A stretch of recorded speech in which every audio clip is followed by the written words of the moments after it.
પ્રાથમિક આરોગ્ય કેન્દ્ર પલાણા ખાતે યોજાયેલ સ્તનપાન સપ્તાહ ઉજવણી દરમિયાન એકત્રિત થયેલ સગર્ભા માતાઓ તેમજ ધાત્રી માતાઓને મેડિકલ કોલેજ એનડી દેસાઈથી ઉપસ્થિત રહેલ એચઓડી ડોક્ટર ચિંતન ઉપાધ્યાય, એમની ટીમ, પીએચસી પલાણાના medical officer doctor Gadhvi, AYUSH medical officer doctor Sonal Brahmbhatt, taluka કક્ષાએથી ઉપસ્થિત તાલુકા હેલ્થ વિઝિટર એલ્વિનાબેન તથા પ્રાથમિક આરોગ્ય કેન્દ્ર પલાણા પરિવાર દ્વારા સ્તનપાન અમૃત સમાન વિષય પર વિસ્તૃત માહિતી આપવામાં આવી। સાથે જ પ્રથમ 6 મહિના માત્ર માતાનું જ ધાવણ આપવા ધાત્રી માતાઓને સમજાવવામાં આવી।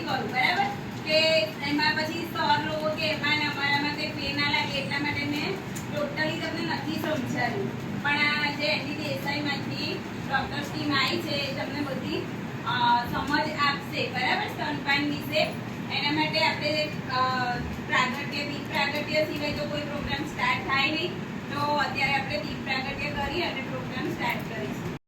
આપવા નહીં, કારણ કે ગાયનું દૂધ ગાયના બચ્ચા માટે, બકરીનું દૂધ બકરીના બચ્ચા માટે। ચાલ હવે હું તને સમજાવું કે બાળકને ધાવણ કઈ રીતના અપાય।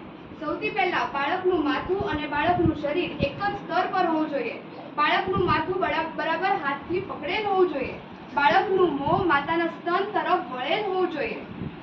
ધાવણ પીવડાવતી વખતે માતાનો સ્તનનો ઉપરી ભાગ વધારે દેખાવો જોઈએ।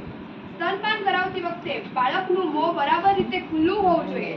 એનો નીચેનો હોઠ એ બહારની બાજુ વળેલ હોવો જોઈએ અને બાળકની દાઢી માતાના સ્તનને અડેલ હોવી જોઈએ। આ રીતે તું સ્તનપાન કરીશ તો તારા બાળક બરાબર ધાવણ લેશે।